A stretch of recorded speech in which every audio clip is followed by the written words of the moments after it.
저번 주 말씀을 우리가 조금 복습하는 시간을 가질게요. 저번에 많은 말씀을 나눴어요. 여러분들이 무슨 딜레마에 빠졌냐 하면 들을 때는 알겠는데 돌아서면 다 잊어먹겠더라.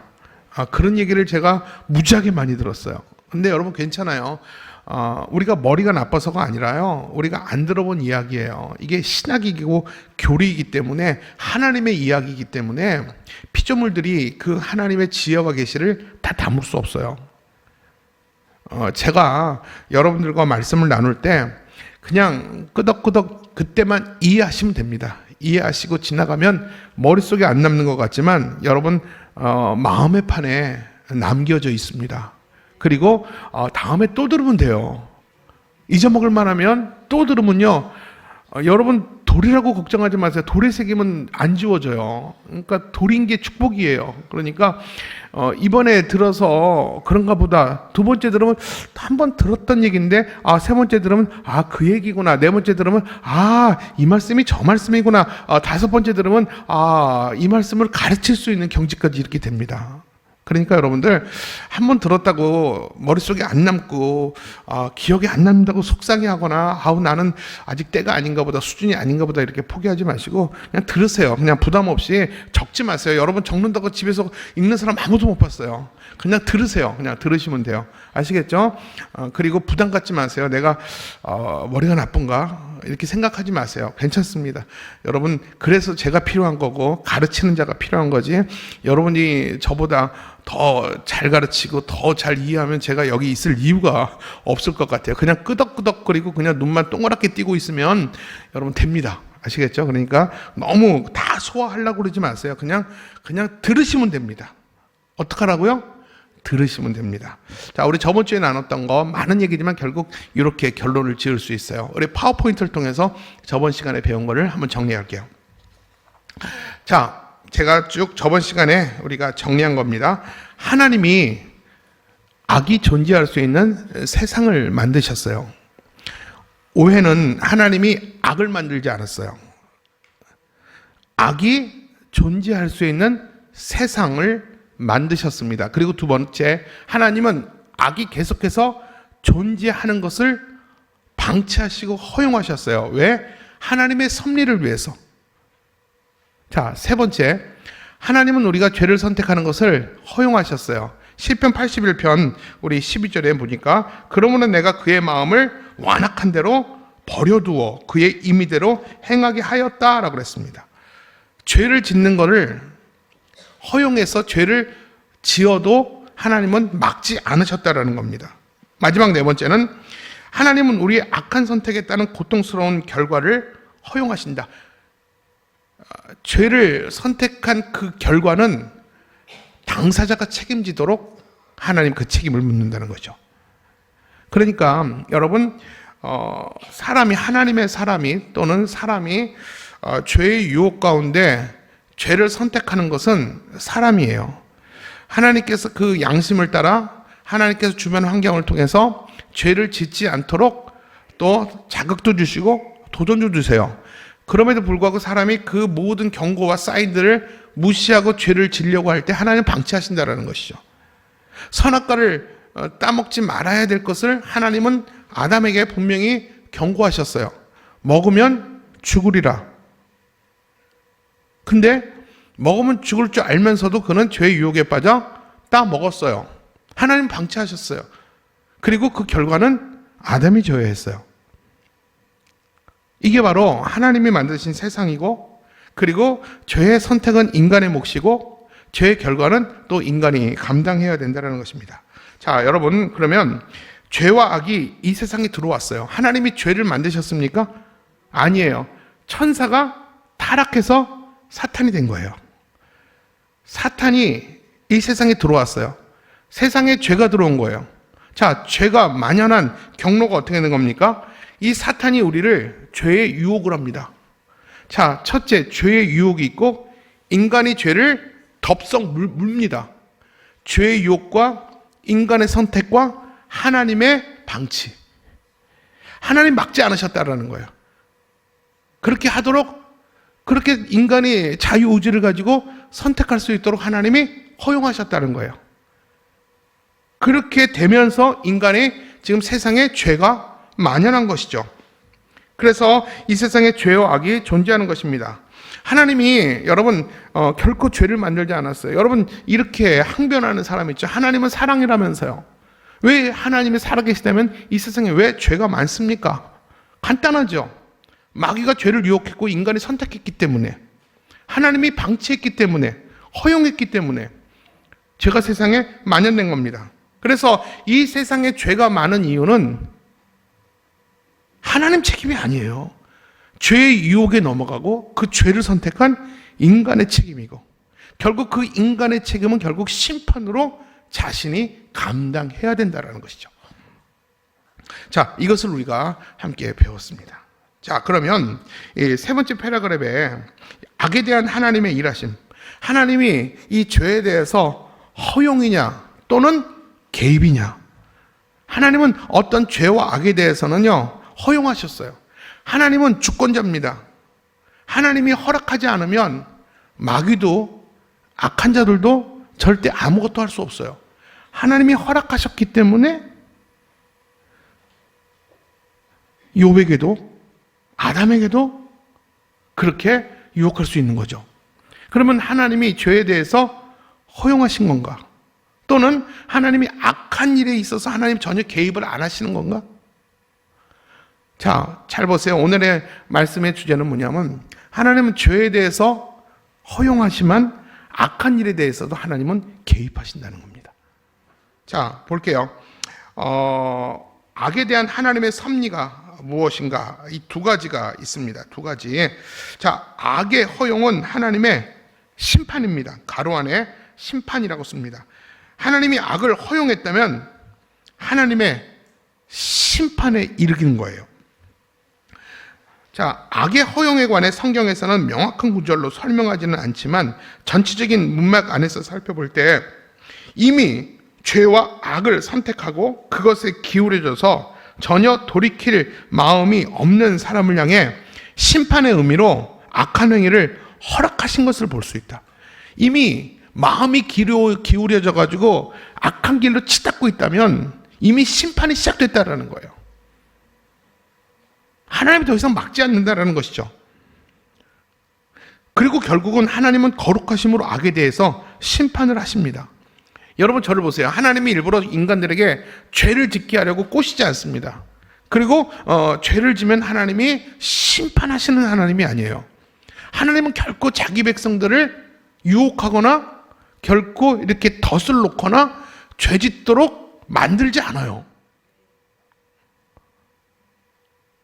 결국 여러분, 인간이 죄에 치우쳐서 죄에 빠져서 고속도로를 달리고 있다면, 치우쳐 있다면 하나님이 그냥 허용하세요. 이 허용 자체가 이미 심판에 들어선 거예요. 그렇기 때문에 여러분, 우리가 이렇게 얘기를 하면 좋아요. 악의 허용은 그를 향한 이미 심판이 시작됐다고 그랬어요. 그래서 여러분, 그 악인의 형통을 부러워하지 마세요. 악한 자들이 잘 먹고 잘 사는 거 하나님이 그냥 그를 허용했어요. 잘 먹고 잘 사는 것을 여러분의 그 악인의 형통을 부러워하지 마세요. 다 죽을 놈들이에요. 이미 있잖아요. 하나님의 심판이 이미 그렇게 허용하는 것부터가 하나님의 심판이 이미 시작되었다라는 것입니다. 그렇기 때문에 결국 여기서 뭡니까? 악의 허용은 하나님의 심판이다. 근데 우리는 악을 지으려고 그러면 하나님 자꾸 막잖아요. 허용 안 하시잖아요. 다리 뭉덩이를 부러뜨려서라도, 비행기가 못 뜨게 하서라도, 그 비행기를 못 타게 하서라도. 맞죠? 이게 뭐냐면 하나님은 우리를 심판하지 않는 거죠. 하나님의 자녀들을 지키는 거죠. 죄 짓고 악으로 수많은 돈을 벌고 수많은 어떤 이렇게 유유자적하며 떵떵거리며 사는 삶이 여러분 그게 축복이 아니라는 것이죠. 이미 심판이 시작된 거예요. 하나님의 사람들은 배가 고파도요, 부족해도 가난해도 하나님 두려워하며 사는 게 이게 축복이거든요. 그러니까 우리가 예수를 믿으면서 이런 시각이 분명히 바뀌어야 돼요. 부러움의 이유가 아니라 심판의 이유예요. 이미 그는 심판이 시작된 거예요. 때가 찰 때까지 하나님 기다리실 분이에요. 저는 제가 건국전쟁을 보고 왔어요. 저는 우리 교회 성도들이 다 봤으면 좋겠어요.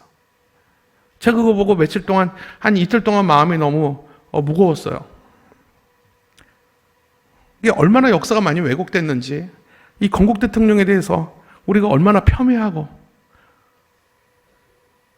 난 우리 중고등부 아이들이, 우리 청년들이 다 봤으면 좋겠어요. 여러분, 우리가 시각을 이제 조금 더 새롭게 보셔야 돼요.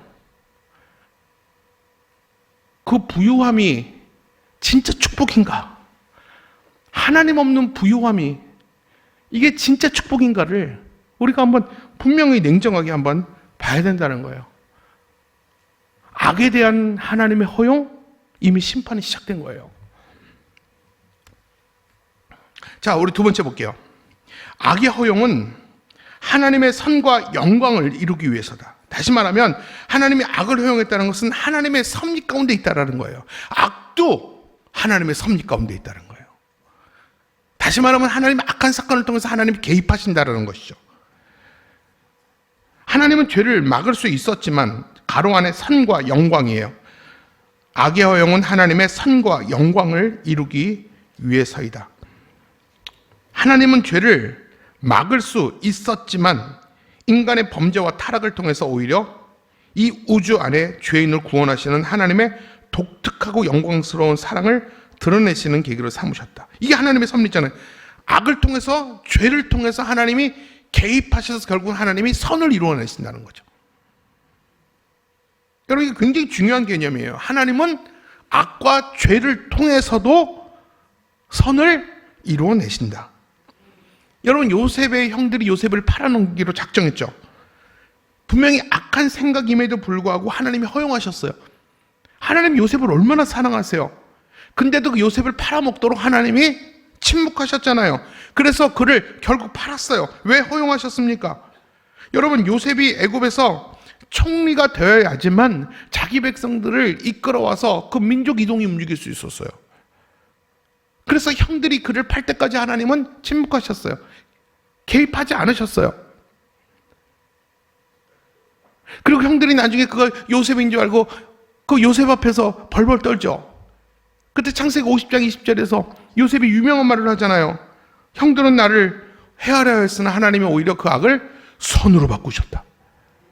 이게 하나님의 섭리예요. 악한 자들이 아무리 악하고 괴계를 사용한다 할지라도 하나님은 그것을 선으로 바꾸신다니까요. 그래서 하나님은요, 그 악을 선과 영광을 이루기 위해서 허용하시는 거예요. 그래서 악을 선으로 바꾸시는 하나님이 죄악이 이루어지는 사건을 통해서 선을 이뤘기 때문에 하나님께서는 죄된 행동을 허용하고 있는 거예요. 여러분 아시겠습니까? 이 두 가지, 정말 제가 중요한 얘기를 했어요. 이 두 가지, 악에 대한 하나님의 섭리 때문에, 하나님이니까 악을 허용하는 것은 결국 하나님이 심판하는 거고, 그리고 또 악을 허용한 것은 결국 하나님의 선과 영광을 이루기 위해서다. 그러니까 여러분들 있잖아요. 악인이 잘 되는 거 보면 심판이 시작됐다고 보면 되시고요. 저 악이 악 자체로 끝나지 않고 하나님은 저 악을 결국은 선으로 사용할 것이다. 한번 끝까지 보자는 거예요. 끝까지 보자는 거예요. 하나님이 어떻게 선으로 이루어 가시는지. 이 믿음이 저와 여러분 가운데 있어야 되는 것이죠. 자, 넘어갈게요. 자, 이제 마지막 패러그래프예요. 상과 마지막 사과. 일상의 삶 속에서 겪는 이 죄와 고난의 승리 비결. 이건 우리가 지금부터 이 마지막 패러그래프는 저와 여러분이 이제 개념 정리, 좀 우리가 신앙생활하면서 많이 듣는 뭐 고난, 시련, 뭐 시험, 이것의 정확한 분별할 수 있는 그 의미, 이 정의가 뭔가에 대해서 한번 같이 좀 나누고, 그 죄와 또는 그런 고난에 대해서 우리가 어떻게 이해를 해야 될 것인가에 대해서 나누는 주제들입니다. 죄. 만일 우리가 죄를 자백하면, 요한 1서예요. 그는 미쁘시고 의로우사 우리 죄를 사하시며 우리를 모든 불의에서 깨끗하게 하실 것이요. 여러분 사람이 죄를 안 지을 수 없습니다. 여러분 사람이 죄를 안 지을 수 있을까요? 한번 생각해 보세요. 사람이 죄를 안 지을 수 있을까요? 목회자인 저는 죄를 안 지을 수 있을까요? 없어요. 죄인이기 때문에 생각하는 것이나 말하는 것이나 사는 것이 다 죄입니다. 그럼 우리는 어떻게 해야 됩니까? 죄를 안 지으려고 노력해야 됩니까? 죄를 안 지으려고 한다고 안 지어지지 않아요. 우리의 노력은 죄를 덜 지으려고 노력해야 돼요. 그렇다면 여러분 어떻게 하면 우리가 죄를 덜 지을 수 있을까요? 여러분 그런 고민을 해보셨어요? 어떻게 하면 죄를 덜 지을까? 전 두 가지를 얘기하고 싶어요. 죄의 충동을 이기셔야 돼요. 날마다 순간 불쑥불쑥 일어나는 죄의 충동들이 있어요. 같이 있을 때는 일어나지 않지만 혼자 있을 때 일어나는 죄 충동이 있어요. 함께 있을 때는 잊고 살아요. 바쁘고 분주하니까 함께 하기 때문에 그런 충동이 별로 드러나지 않아. 근데 아무도 없을 때, 나 혼자 있을 때 순간순간 불쑥불쑥 내가 누군지 사람들이 나를 모를 때 불쑥불쑥 일어나는 죄 충동들이 있어요. 그 죄 충동들을 이겨야 돼요. 이겨야지만 죄를 덜 지을 수 있어요. 근데 그 죄의 충동을 어떻게 하면 이길 수 있느냐? 내 의지의 문제가 아니라는 것이죠. 의지가 강한 사람이 있어요. 한두 번은 이겨요. 근데 사람이 많이 무너지고 힘들어지고 정말 마음이 피폐할 때는요, 그 의지가 약해서 그 죄의 충동을 이길 힘이 없을 때가 있어요. 항상 사람이 의지가 있는 게 아니에요. 죄의 충동을 이겨야 되는데 어떻게 해야 되느냐? 여러분, 우리는 죄를 이길 수 있는 유일한 방법은 성령 충만을 구해야 돼요. 무조건 유일한 답은 성령 충만입니다. 여러분 평상시에 평안할 때 성령 충만을 여러분 채우셔야 돼요. 여러분 욥이 이 사탄이 욥을 시험하고 유혹할 때 욥이 단단히 자기를 지킬 수 있는 게 뭐냐면 평상시에 그는 아침 저녁으로 하나님께 예배하며 성령 충만함으로 그는 자신을 채워왔어요. 평안할 때부터 위기관리가 되어 있었다는 거예요. 위기 때 위기관리의 능력들은 평상시에 이미 관리가 되어 있을 때 위기관리가 되는 거예요.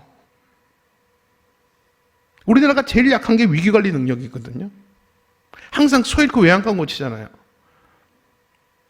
우리도 영적으로 죄를 정말 덜 짓고 성도답게 거룩한 삶을 살아내기 위해서 정말 필요한 것은요, 날마다 성령 충만을 구하셔야 돼요. 이게 죄를 이길 수 있는 유혹이에요. 여러분, 제가 말씀드릴게요. 죄는 피하는 게 아니라 이기는 겁니다. 한번 따라합니다. 죄는 피하는 것이 아니라 이기는 겁니다. 여러분, 죄를 지금 피할 수 있어요. 근데 언제까지 계속 피해 다닐 수 없어요. 죄는 이겨야 돼요. 여러분, 작은 죄부터 이기는 습관을 가지셔야 돼요. 작은 거 이기면 큰 것도 이길 수 있어요. 작은 것 지면서 나중에 큰 것은 내가 이길 수 있어. 여러분, 말도 안 되는 소리예요. 제가 우리 부목사님한테 늘 이런 말이에요. 부교육자의 성적표가 담임 목사의 성적표다. 부교육자 때 성실하지 않으면, 부교육자 때 내가 정신 차리지 못하면 담임 목사 돼서 내가 하겠다? 그건 다 거짓말이라는 것이죠. 이거 오정현 목사님이 늘 우리 부교육자 때 했던 말이에요. 제가 현장에 나와보니까 정말 그렇더라고요. 부교육자 때 정말 잘하는 사람은요, 담임 목사 때도 잘해요. 작은 영적인 전쟁에서 승리하면 큰 영적인 전쟁에서 승리할 수 있어요. 작은 거 함부로 생각하지 마세요. 사소한 거 여러분 우습게 생각하지 마세요. 사소한 영적인 습관부터 이기셔야 돼요. 이거 이겨야지 여러분 큰 영적인 문제를 이길 수 있어요. 이기는 습관을 가지세요. 지는 것도 습관이에요. 자꾸 지면 자꾸 져요. 여러분 무엇으로 이길 수 있습니까? 성령 충만. 성령 충만으로 이기셔야 돼요. 성령 충만. 내 안에 성령으로 충만하면요, 여러분 이기려고 하지 않아도 그냥 흐름을 타요. 그냥 자연스럽게 넘어갈 수 있어요. 자연스럽게 이기는데 뭐 힘들지가 않아요. 그냥 이겨져요. 이게 죄가 바로 그렇게 이기는 거예요.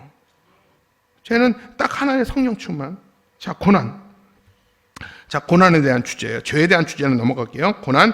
하나님은 우리를 신의 성품에 참여하는 자로 만드시기 위해서 시련이라는 도구를 사용하시며, 성경은 모든 그리스도인들은 그리스도의 십자가에 초점을 맞추고 고난을 정면으로 맞설 수 있어야 한다고 말한다. 자, 우리 베드로후서 1장 4절에 보니까 이로써 그 보배롭고 지극히 큰 약속을 우리에게 주사 이 약속으로 말미암아 너희가 정욕 때문에 세상에서 썩어질 것을 피하여 신성한 성품에 참여하는 자가 되게 하려 하셨느니라 라고 말했습니다. 여러분, 결국 고난이 성도에게 있는 이유, 내가 잘못하지 않았는데, 내가 하나님께 죄짓지 않았는데 평안한 어느 날 갑자기 찾아온 고난이라면 결국 여기서 말하는 것은 고난은 신의 성품에 참여하기 위함이다. 하나님의 성품을 갖기 위함이다. 다시 말하면 하나님이 나를 지금보다 더 온전케 하시라고 나를 빚어가시는 과정이다. 하나님이 갑자기 내게 인격적인 태클을 걸어오신다면, 갑자기 내 성질을 건들고 내 자존심을 건들고 막 정말 내가 이 관계 속에서 막 속상하다면, 내가 잘못한 게 없는데 내가 억울한 일을 당했다면, 누군가로부터 굉장히 기분 나쁜 말과 굉장히 어게인스트를 당했다면, 이거는 뭐냐면 결국은요, 내 못된 성격을 고치려고, 그러니까 세상 사랑하는 마음을 꺾으려고 하나님이 내게 오늘 손대신 사건이라고 생각하면 돼요. 여러분, 그렇게 생각하라는 것이죠. 그래서 하나님의 성품에, 오늘도 이 사건을 통해서 하나님의 성품을 가지라는 거예요. 여러분, 지금까지 나의 나됨은 내 실력으로, 내 성격으로, 내 못됨으로 여기까지 왔잖아요. 내 고집으로. 아무도 날 못 이기잖아요. 특히 여성분들이 50대 정도 되면 무서울 사람이 없죠. 누가 무서워요? 아무도 무서울 사람이 없어요. 집에서 최강자가 됩니다. 근데 여러분, 그 성격 가지고 가면 안 돼요. 그 성격은 모나고 빼죽한 사람이에요. 동그라미가 안 돼. 여러분, 하나님이 그 모난 성격을 만지시려고 하나님이 때로는 크고 작은 고난들을 우리에게 주신다는 거죠. 그래서 결국은 하나님의 성품에 참여하도록, 하나님의 성품인 동그라미에 만들도록 계속해 피가 나더라도 모난 부분을 하나님이 다듬어 내시는 과정들이 있다라는 것이죠. 여러분, 이렇게 아멘이라고 생각하고 이렇게 그렇다고 생각할 수 있는 것이 저는 은혜라고 생각해요.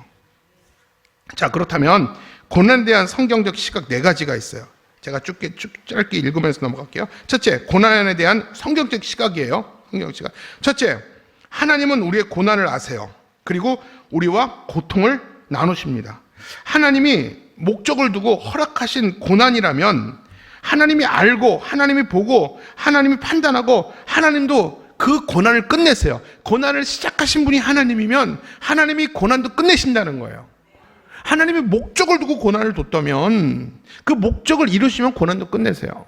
제가 이런 말을 자주 하죠. 내게 찾아온 고난, 왜 고난이 찾아왔는지 깨달으면 고난은 금방 끝난다. 여러분, 기억나십니까? 왜 내가 고난을 맞이하는가? 하나님이 출제된 시험을 내가 맞추면 고난은 끝나요.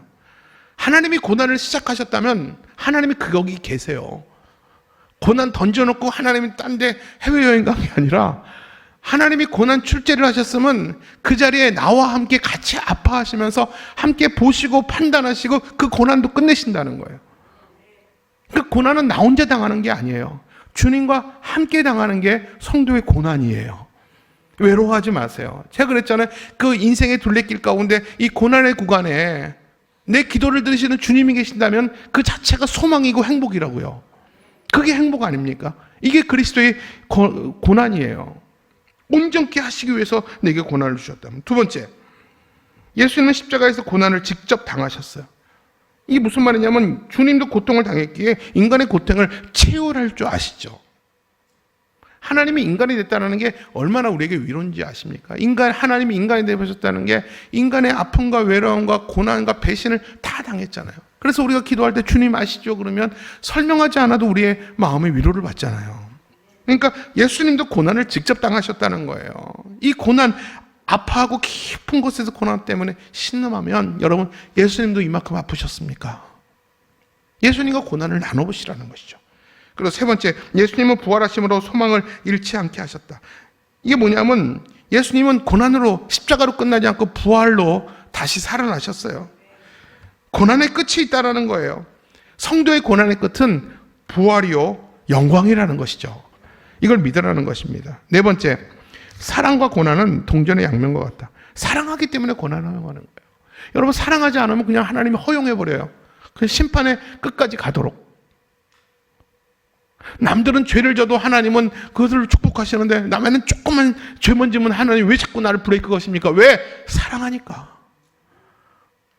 여러분, 이건 너무나 당연한 거 아닙니까? 옆집 아들이 도둑질하고 옆집 아들이 다른 짓 해도 아무 말 안 해요. 옆집 아줌마는. 근데 내 아들이 그러면 당장 못하게 합니다. 왜요? 사랑하니까.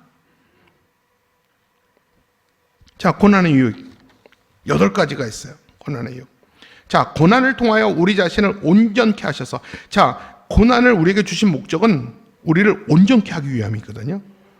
고난을 통해서 우리 자신을 온전케 하셔서 성숙한 제자가 되기를 원하십니다. 하나님을 따르는 자가 되기를 원하세요. 하나님이 고난을 주실 수밖에 없어요. 왜냐하면 우리가 온전하지 않기 때문에 고난을 주는 거예요. 우리가 모르니까 깨닫게 알도록 고난을 주시는 거거든요. 우리의 신앙과 인격의 삶이 그리스도의 장성한 분량으로 자라게 하게끔 하기 위해서 주님이 우리에게 고난을 주신 거예요. 그래서 여러분, 고난이 오면 어떻게 생각하면 되냐면, 왜 나만 겪는 고난이라고 불평하지 말라는 것이죠. 드디어 나한테도 고난이 왔구나. 드디어 내 차례가 되었구나. 내가 이 고난 이후에 얼마나 내가 성숙해질까. 이게 참 어려워요. 저도 어려워요. 이렇게 많은, 저는 목사님은 뭐 그렇게 자신 있어서 그 고난을 즐기십니까? 아니에요. 저도 고난이 안 왔으면 좋겠어요. 될 수만 있으면 고난 저 피하고 싶어요. 근데 피할 수 없는 고난이 온다면 내 신앙에 문제가 없고 내가 스스로 올 때 하나님 앞에 가리는 게 없는데 뜻밖의 전혀 예상치 못하는 고난이 내게 왔다면 하나님이 지금보다 더한 것 주시려고, 이 고난 끝에 하나님이 나에게 얼마나 찬란하게 하실까. 우리 주님이 고난을 주시고 하나님이 지켜보시고 고난을 응원하시고 함께 하시며 고난도 끝내시는 분이 옆에서 지켜보고 있잖아요. 그렇기 때문에 이 고난이 누구나 환영하지 않지만 이 고난이 끔찍하고 지옥처럼 싫지는 않다라는 것이죠. 피할 수 없는 고난이라면 주님과 함께 맞이하시면서 소망을 주님께 두며 고난을 견뎌내보라는 것이죠. 쉽지는 않아요.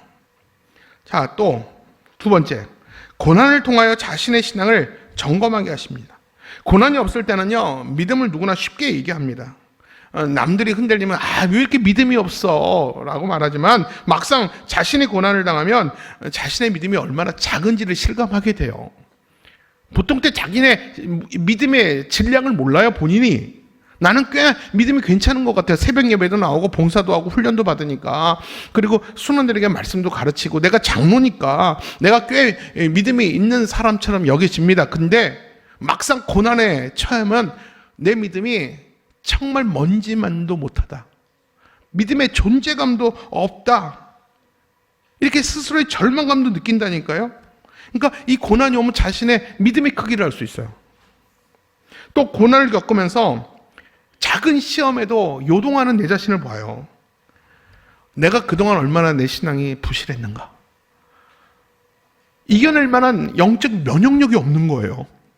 나는 30년, 40년 동안 믿음으로 살아왔고 직분자로 살아왔고 믿음이 있다고 여겼는데 작은 어떤 바이러스 앞에서도 내 믿음의 면역력이 없는 거예요. 그런 자신을 보면 놀랍니다. 그러면서 고난을 통해서 무슨 기도가 시작되는지 아십니까? 나의 믿음 없음을 회개합니다. 하나님, 내가 참 믿음 없는 자였습니다. 우리 이번에 둘레길에서 처음에 하나님을 탄식한다고 그랬잖아요. 나에게 왜 이런 일이 있습니까? 그러다가 그 기도가 깊어지면서 뭘 깨달았냐면 내가 믿음이 정말 없었습니다. 그러면서 뭐를 찾아야 합니까? 내 믿음 없음을 참여하며 하나님께 더 가까이 나가기를 구하게 되죠. 하나님의 은혜를 구하게 되죠. 여러분, 이게 바로 고난이 우리에게 주는 유익이에요. 고난을 통해서 우리의 믿음을 점검하게 되는 것입니다. 그래서 고난을 통해서 믿음이 훌쩍하는 경우가 있어요. 우리가 그 아이들 그 아프면서 성장한다고 그러잖아요. 감기 한번 앓고 나면 애들이 후쩍후쩍 크죠. 성도들도 한번 그 고난을 훅훅 경험할 때마다 믿음이 훅훅 성장하는 것들을, 여러분, 이거는 고난을 당해봐서 성장해본 사람만이 아는 얘기예요. 자, 세 번째, 고난을 통하여 하나님을 의지하는 법을 배우게 됩니다. 여러분, 평상시에 하나님을 의지하는 정도와 고난을 받을 때 하나님을 의지하는 정도는 전혀 달라요. 나는 뭐 새벽 기도 체질이 아니라고 난 못 나오겠다고요? 나는 밤 기도는 나와도 새벽 체질은 때려 죽어도 못 나옵니다. 여러분 고난 당해보세요. 당신 6개월밖에 못 산다고 해보세요. 하나님께 매어달려 기도하는 것밖에 방법이 없다고 생각해보세요. 새벽이 어디 있으니까 새벽 할아버지에도 나오죠. 여러분 이게 문제가 뭐냐면 고난을 통하여 하나님을 의지하는 법을 배워요. 기도를 배워요. 자, 네 번째. 우리는 고난을 통하여 겸손하게 하십니다. 내가 아무것도 아니라는 사실을 알아요. 내가 가진 것들이 나를 지킬 수 없다는 것도 알게 됩니다. 여러분 고난을 통해서 제일 먼저 깨닫는 게 바짝 엎드리게 됩니다. 아, 내가 아무것도 아니었구나. 내가 꽤나 뭐나 된 것 같이 머리 들고 큰 소리 치고 그러고 살았지만 고난 앞에 온 목사도 뭐 별거 없어요. 그냥 바짝 엎드립니다. 바짝 엎드리고 겸손해지면 그때 주님이 내 손 잡아주시더라고요. 다섯 번째, 고난을 통하여 진정한 그리스도인임을 확인하게 하십니다. 성경은 그리스도인은 환난을 당한다고 말했죠. 내가 잘못해서 당하는 고난 말고요. 내가 잘못해서 당하는 고난은 세상 밖의 사람도 똑같아요. 근데 내가 잘못하지 않았는데 바르게 살고 신앙적으로 살려고 할 때 당하는 손해, 희생, 애매한 고난이 있죠. 이 고난을 여러분 즐거워하시라는 거죠. 고난을 즐거워할 수 없어요. 고난을 즐거워하라는 건 역설이에요. 근데 내가 바르게 믿고 신앙 때문에 애매한 고난을 받고 있다면 여러분들은 이미 하나님의 사람이라는 사실을 입증하는 거예요. 우리 요한복음 16장 33절 우리 같이 읽어볼게요. 시작. 예수 너희에게 이르면 너희로 내 안에서 평안을 누리게 하려 함이라. 세상에서 너희가 환난을 당하나 담대하라. 내가 세상을 이기었노라. 사도행전 14장 22절도 시작. 저자들의 마음을 굳게 하여 이 믿음에 머물러 있으라 권하고 또 우리가 하나님 나라에 들어가려면 많은 환난을 겪어야 할 것이라 하고. 여러분 성경에서 성도에게 무엇을 예언합니까? 성도라면, 바른 성도라면, 이 시대에 물들지 않은 성도라면 신앙 때문에 애매한 고난과 불이익과 희생을, 손해를 감수할 수밖에 없다. 이게 맞는 그리스도인이다. 여러분 오늘 고난 가운데 있다면 나만 이상한 게 아니에요. 왜 나만 겪는 고난이 아니라 여러분 하나님의 사람이라는 증거 중에 하나예요. 이 고난의 유익이죠. 여섯 번째, 고난을 통하여 타인을 이해하도록 하시죠. 고난당하는 자들이 위로의 자격증을 받은 자들이에요. 여러분 안명동 호스피스에 가면 호스피스 이 섬기는 사람들은 다 예전에 암에서 회복된 자들이에요. 99%가 그렇대요. 누가 상담하는지 아세요? 누가 상담자인지 아세요? 본인이 상담에서 회복된 사람들이 상담을 배워서 상담자가 돼요. 여러분 내가 고난을 당하면 하나님의 그 라이센스를 받는 거예요. 적어도 그 고난을 만난 사람을 보면 그냥 그렇게 보이지가 않아요. 눈물부터 나요. 도와주고 싶어요. 내가 예전에 그렇게 간절했던 것처럼 그도 그렇게 간절하겠지. 그러니까 성도에게 오늘의 고난은 누군가를 도우라고 하나님이 라이센스를 주시는 시간이에요. 그 고난을 여러분 하나님의 나라를 확장하는데 사람을 세워가는데 아름답게 쓰임받기를 바랍니다. 여러분의 약점이 여러분의 고난이죠. 그 약점 때문에 오늘 고통스러운 사람이 있어요. 여러분 이런 분들 있죠. 내가 이혼한 사람이 있어요. 이혼한 게 여러분 뭐 부끄럽습니까? 여러분 이혼한 문제를 가지고 부끄러워하고 가정이 세워지지 못하는 사람들을 향해서 같이 커밍아웃해요. 나도 이혼했지만 하나님께서 날 이렇게 세워주셨다.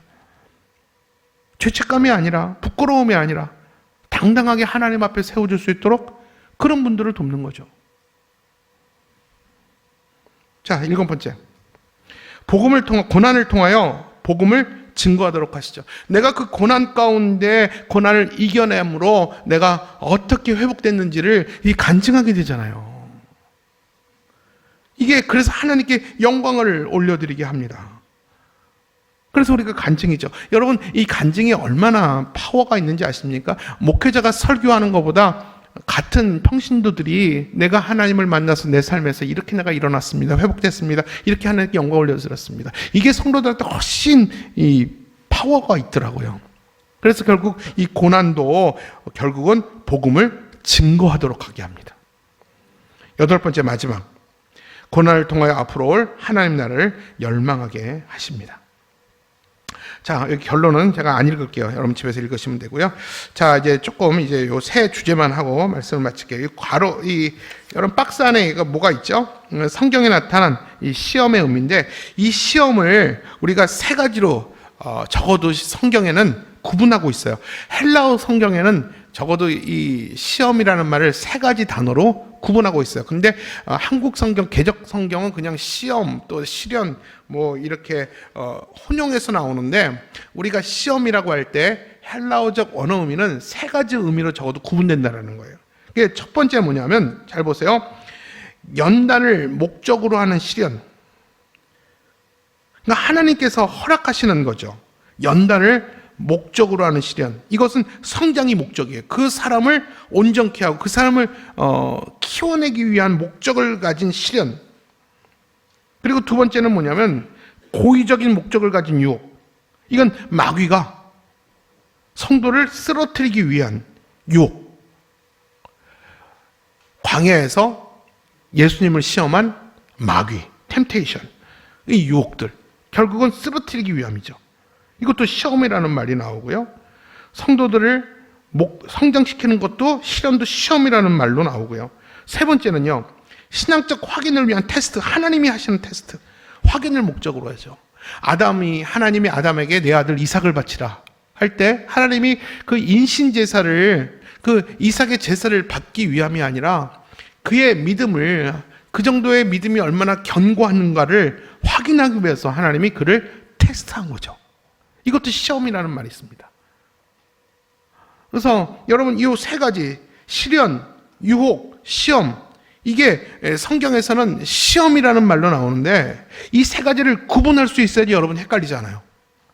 무슨 말인지 아십니까? 이거 정말 중요한 주제를 제가 지금 말씀하고 있는 거예요. 자, 시련이 뭐냐면, 페이라스모스라는 말은 우리말로 번역하면 시련이라고 번역할 수 있습니다. 이것은 하나님께서 성도들을 연단하여서 성장시키고 성숙한 자녀로 만들기 위해서 주시는 믿음의 시련이에요. 예를 든다면 마치 순수한 금을 얻기 위해서 금광석을 용광로에 넣고 불로 재련하는 것 같습니다. 야고보서 1장 2절에 보니까 내 형제들아 너희가 여러 가지, 예전엔 시련이라고 그랬어요. 여러 가지 시험을 만나거든. 이게 시험에서 어떤 겁니까? 시련의 의미예요. 시련. 여러 가지 시련을 만나거든 온전히 기쁘게 여기라. 이는 너희 믿음의 시련이 인내를 만들어내는 줄 너희가 알미라. 또 우리 신명기 8장 2절에 보니까 내 하나님 여호와께서 이 40년 동안 너로 광야의 길을 걷게 하신 것을 기억하라. 이는 너를 낮추시며 너를 시험하사 내 마음이 어떠한지 그 명령이 지키는지 안 지키는지 너를 알려 하심이라. 그러니까 광야에서 하나님은 시련을 통해서 그들을 겸손하게 하고 순종하게 하는 것이 목적이었어요. 그러니까 다시 말하면 하나님께서 나를 정금같이 만들기 위해서 고난의 학교에 입학시킨다는 거죠. 이게 시련이에요. 하나님 왜 나에게 이런 시련을 주셨습니까? 하는 말을 하잖아요. 이 시련을 통해서 우리는 정금같이 나아지는 것이죠. 하나님은 하나님의 사람들에게 시련을 허락하실 때가 있죠. 더 나은 정금 같은 보석을 얻기 위해서. 두 번째는 유혹이에요. 이건 이 사탄이 성도를 넘어뜨리기 위한 유혹인데, 이것은 주로 사단이 성도들을 넘어뜨리기 위해서 정욕이나 기타 연약한 부분을 이용해서 성도를 유혹하는 것을 의미하죠. 야고보서 읽지 않을게요. 읽어야겠다. 자, 중요한 구절이에요. 사람이 시험을 받을 때에 내가 하나님께 시험을 받는다고 말하지 말지니 하나님은 악에게 시험 받지도 아니하시고 친히 아무도 시험하지 아니하시느니라. 오직 각 사람이 시험을 받는 것은 자기 욕심에 끌려 미혹됨이니. 굉장히 중요한 구절이에요. 하나님은 너를 유혹하는 분이 아니라는 것이죠. 그러니까 하나님 왜 나를 시험하십니까? 이렇게 말을 하죠. 근데 하나님은 너를 걸려 넘어지게 하는 그런 짓궂은 하나님이 아니라는 거예요. 너를 걸려 넘어지게 해서 너를 지옥으로 보내는 분이 아니라는 것이죠. 하나님은 유혹을 받지도 않으시고 누구를 유혹하지도 않는 거예요. 단지 네가 죄의 유혹에 넘어가서 죄를 졌을 뿐이에요. 하나님이 너를 유혹한 게 아니에요. 죄가 너를 유혹한 거예요. 사탄이 너를 유혹해서 넘어가 놓고 하나님 핑계대지 말라는 거죠. 여러분 정말 중요한 얘기죠. 내가 죄 짓고 나서 하나님 핑계대지 말라는 거예요. 하나님은 너를 템테이션, 유혹하는 분이 아니라는 것이죠. 그래서 하나님은 파멸로 이끌기 위한 유혹을 하지 않으세요. 그리고 주기도문 중에 이래 있잖아요. 우리가 시험에 들게 하지 마옵시고. 이게 템테이션이에요. 우리가 마귀의 유혹에 빠지지 않게 해주세요. 사단은 오늘도요, 우리를 넘어뜨리기 위해서 우는 사자처럼 우리에게 시험합니다. 계속 유혹합니다. 여러분, 여러분의 아킬레스건, 내게 가장 약한 거, 돈, 이성, 술, 도박, 뭐 그런 거 있잖아요. 여러분보다 사탄이 더 잘 알아요. 거기를 살살살살 긁어요. 그런 유혹에 넘어가지 말라는 겁니다. 이것도 시험이라는 표현으로 나와요. 자, 또 세 번째 시험이 있어요. 시험. 바리새인들과 유대인들이 예수님을 시험해 본다는 구절에는 거의 대부분 이 단어가 사용됐다. 고의적으로 확인하려는 목적이에요. 네가 정말 하나님의 아들인지 시험해 보라는 것이죠. 성경을 보면 하나님께서 이러한 시험을 하신 경우가 있죠. 테스트야, 테스트. 하나님이 이삭을 바칠 때, 아니, 아브라함이 하나님이 이삭을 바치는 게 아니죠. 내가 시간이 빨리 가니까 빨리 끝내려고. 아브라함이 이삭을 바칠 때, 그는 이러한 하나님의 시험에 합격한 것이죠. 자, 창세기 22장 12절에 내가 이제야 너가 하나님을 경외하는 줄 알겠다. 내가 이제야. 하나님이 우리를 템테이션, 유혹하지 않고 우리를 한번 저울에 달아보실 때가 있다라는 거예요. 그 시험에 합격하면 하나님이 더 큰 복을 주시기 위함이에요. 마귀가 주는 템테이션에 넘어가면 멸망이고요. 하나님이 주시는 테스트에 합격하면 더 큰 축복이고 민족의 조상이 되는 축복을 얻게 됩니다.